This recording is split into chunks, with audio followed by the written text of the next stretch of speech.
Good evening. আজ আমি তোমাদের শেখাবো প্রেজেন্ট কন্টিনিউয়াস টেন্স।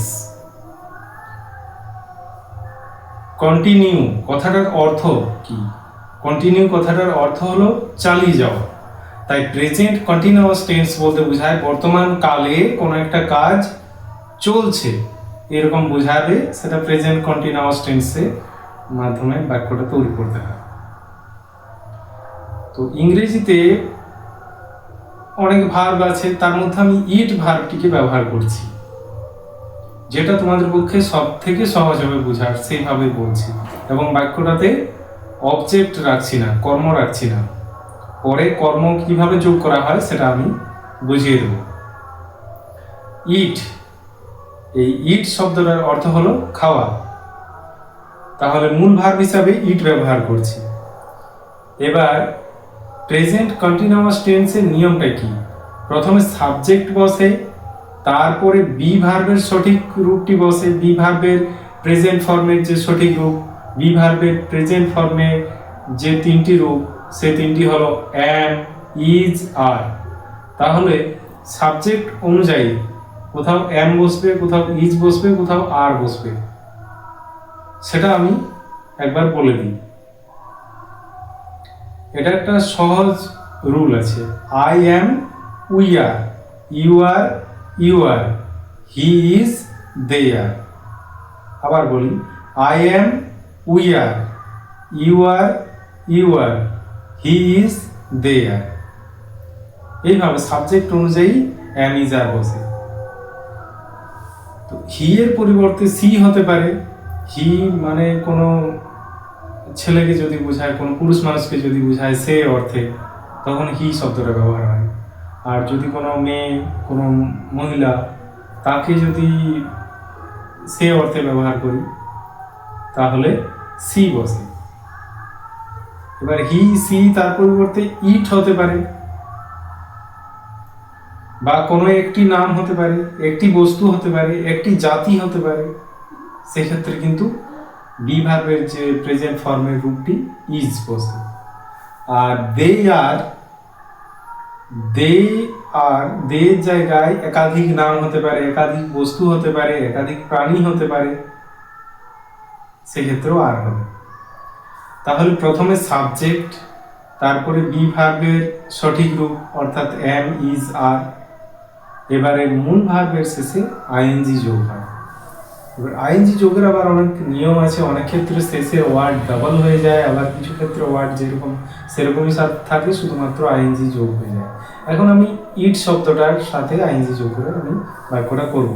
ইটের সাথে আইএনজি যোগ করলে অবশ্য ইট বানানটা ইএটি, তার সাথে সরাসরি আইএনজি যোগ হয়ে যায়, ইটিং। তাহলে আমি যেভাবে ছকটা করি সেটা হলো এরকম। প্রথমে বাম দিকে পার্সেন্টগুলো লিখি, first person, second person, third person. আর প্রথম কলামটা সিঙ্গুলার নাম্বার, দ্বিতীয় কলাম প্লুরাল নাম্বার। তাহলে ফার্স্ট পার্সন সিঙ্গুলার নাম্বারে বাক্যটা হবে আই অ্যাম ইটিং। এর অর্থ হলো আমি খাচ্ছি। ফার্স্ট পার্সন প্লুরাল নাম্বার বাক্যটা হবে উই আর ইটিং। এর অর্থ হলো আমরা খাচ্ছি। সেকেন্ড পার্সন সিঙ্গুলার নাম্বার বাক্যটা হবে ইউ আর ইটিং। এর অর্থ হলো তুমি খাচ্ছ। সেকেন্ড পার্সন প্লুরাল নাম্বার বাক্যটা হবে ইউ আর ইটিং, একই রকম। এর অর্থ হলো তোমরা খাচ্ছ। তুমি, তোমরা দুটোকে ইউ দিয়ে প্রকাশ করা হয়, তাই তুমির ক্ষেত্রেও ইউ, তোমরার ক্ষেত্রেও ইউ। ইউ আর ইটিং মানে তুমি খাচ্ছ, ইউ আর ইটিং মানে তোমরা খাচ্ছ। এবারে থার্ড পার্সন সিঙ্গুলার নাম্বার, আমি শুধুমাত্র হি দিয়ে বলছি। হি এর জায়গায় সি হতে পারে, ইট হতে পারে, কোনো একটি বস্তু, কোনো একটি প্রাণী, এরকম হতে পারে। হি দিয়ে বলছি আমি। হি ইজ ইটিং, সে খাচ্ছে। আর প্লুরাল নাম্বার হবে they, third person plural number, they are eating মানে তারা খাচ্ছে। তাহলে এরপর আমি যেটা দেখাবো এই বাক্যগুলোর ভয়েস চেঞ্জ অর্থাৎ বাচ্য পরিবর্তন দেখাবো। প্রথম বাক্যটা ধরি, আই অ্যাম ইটিং। এখানে তাহলে অবজেক্ট দিলে বাচ্য পরিবর্তনটা পরিষ্কার বোঝা যাবে, অবজেক্ট প্রয়োজন। তো অবজেক্ট তো নেই, অবজেক্ট মানে কর্ম, এই বাক্যটাতে কর্ম নেই, কর্ম দিতে হবে। আই অ্যাম ইটিং, আমি খাচ্ছি। কি খাচ্ছি? কি দিয়ে প্রশ্ন করলে তো একটা অবজেক্ট পাওয়া যায়, বা কাকে দিয়ে প্রশ্ন করলে অবজেক্ট পাওয়া যায়, এই ক্ষেত্রে কি হবে? কি খাচ্ছি। তাহলে কোন একটা অবজেক্ট দেওয়া যায়, ধরো ভাত খাচ্ছি। তাহলে ভাত, কি খাচ্ছি? ভাত, এটা হলো কর্ম, ইংরেজিতে অবজেক্ট। আই অ্যাম ইটিং, এবার অবজেক্টটা বসবে rice. I am eating rice, মানে আমি ভাত খাচ্ছি। উই আর ইটিং রাইস, তোমরা ভাত খাচ্ছ। এখন এগুলো অ্যাক্টিভ ভয়েসে বলছি। ইউ আর ইটিং রাইস, তোমরা ভাত খাচ্ছ। তুমি ভাত খাচ্ছ, ইউ আর ইটিং রাইস। আবার ইউ আর ইটিং রাইস, তোমরা ভাত খাচ্ছ, একই বাক্য। হি ইজ ইটিং রাইস, তারা ভাত খাচ্ছে। দে আর ইটিং রাইস, তারা ভাত। হি ইজ ইটিং রাইস, সে ভাত খাচ্ছে। দে আর ইটিং রাইস, তারা ভাত খাচ্ছে। এবার এগুলোর বাচ্য পরিবর্তন অর্থাৎ ভয়েস চেঞ্জ করলে কি হবে? আই অ্যাম ইটিং রাইস, এটা যদি ভয়েস চেঞ্জ করি, রাইসটা অবজেক্ট, ওটা সামনে চলে আসবে সাবজেক্টের জায়গায়, এবং আইটা সাবজেক্ট আছে, এর অবজেক্টিভ ফর্ম চলে যাবে শেষে। আর বি ভার্ব যেমন বসে, বি ভার্ব বসবে, এখানে সাবজেক্টের জায়গায় যে আসবে রাইস, সেই অনুযায়ী বি ভার্ব বসবে।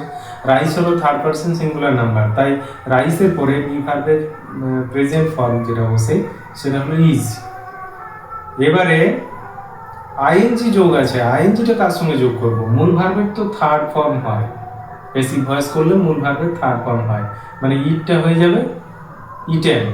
তাহলে আইএনজিটাকে কি করব? ওকে কি ভ্যানিশ করে দেবো? মোটেই না। আইএনজিটা যোগ করা হবে, যোগ কার সঙ্গে করব? কোনো একটা ক্রিয়াপদ দরকার, ভার্ব দরকার। তো আমরা সহজেই বি ভার্বকে আনতে পারি। এখানে আইএনজি যোগ করার জন্য আবার বি ভার্বকে নিয়ে আসবো। এখানে বি ভার্বের কোনো এমইজার রূপকে নয়, কিন্তু বি ভার্বকে বি এই রূপে আনবো, তার সাথে আইএনজি যোগ করব। বিই তার সঙ্গে আইএনজি যোগ করলে বিইং, বিইং হয়। তাহলে বাক্যটা হবে এরকম। প্রথম বাক্যটা বলি, আই অ্যাম ইটিং রাইস, এটা অ্যাক্টিভ ভয়েসে আছে। এটা হবে rice is being eaten by me, ভাত খাওয়া হচ্ছে আমার দ্বারা। Rice is being eaten by me, ভাত খাওয়া হচ্ছে আমার দ্বারা। এবার দ্বিতীয় বাক্য, ফার্স্ট পারসন প্লুরাল নাম্বারে যে বাক্যটা ছিল, উই আর ইটিং রাইস, এটাকে যদি ভয়েস চেঞ্জ করা হয়, রাইসটা অবজেক্ট আছে, ওটা সামনে চলে আসবে। আর রাইস যেহেতু থার্ড পারসন সিঙ্গুলার নাম্বার, এটা একটা খাবারের নাম, তাই থার্ড পারসন সিঙ্গুলার নাম্বার, রাইসের পর ইজ বসবে। Rice is being eaten by us, ভাত খাওয়া হচ্ছে আমাদের দ্বারা। Rice is being eaten by us, ভাত খাওয়া হচ্ছে আমাদের দ্বারা। এটা হলো পেসিভ ভয়েস। এবার সেকেন্ড পারসন সিঙ্গুলার নাম্বার, বাক্যটা আছে ইউ আর ইটিং রাইস, তুমি ভাত খাচ্ছ। রাইস অবজেক্ট সামনে চলে আসবে সাবজেক্টের জায়গায়, এবং বাকি ফর্মটা যেভাবে চেঞ্জ করলাম সেভাবে চেঞ্জ হবে। Rice is being eaten by you, ভাত খাওয়া হচ্ছে তোমার দ্বারা।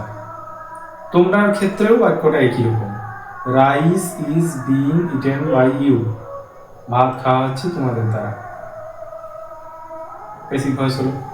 এরপর থার্ড পারসন সিঙ্গুলার নাম্বারে যে বাক্যটা ছিল, হি ইজ ইটিং রাইস, সে ভাত খাচ্ছে, এটা পেসিভ ভয়েসে করলে হবে rice is being eaten by him, rice is being eaten by him, ভাত খাওয়া হচ্ছে তার দ্বারা। থার্ড পারসন প্লুরাল নাম্বারে যে বাক্যটা লিখেছিলাম, দে আর ইটিং রাইস, তারা ভাত খাচ্ছে, এটা পেসিভ ভয়েস করলে হবে rice is being eaten by them. Rice is being eaten by them, ভাত খাওয়া হচ্ছে তাদের দ্বারা। তাহলে আমি ইট ভার্বটা ব্যবহার করে টেন্স বোঝালাম, প্রেজেন্ট কন্টিনিউয়াস টেন্স, এবং তার বাচ্য পরিবর্তন দেখালাম অ্যাক্টিভ ভয়েস থেকে কীভাবে পেসিভ ভয়েস হবে। তোমরা আবার অন্যান্য ভার্বগুলো ব্যবহার করবে, যেমন ধরো রান মানে দৌড়ানো, তবে এটার অবজেক্ট পাবে না, রান বাদ দিয়ে অন্য কিছু করো। যেমন ধরো I am writing a letter, আমি একটি চিঠি লিখছি, বা I am reading book, I am reading a book. এই ধরনের বাক্য ব্যবহার করতে পারো, মানে অন্যান্য ক্রিয়াপদ ব্যবহার করে ভয়েস চেঞ্জগুলো প্র্যাকটিস করো।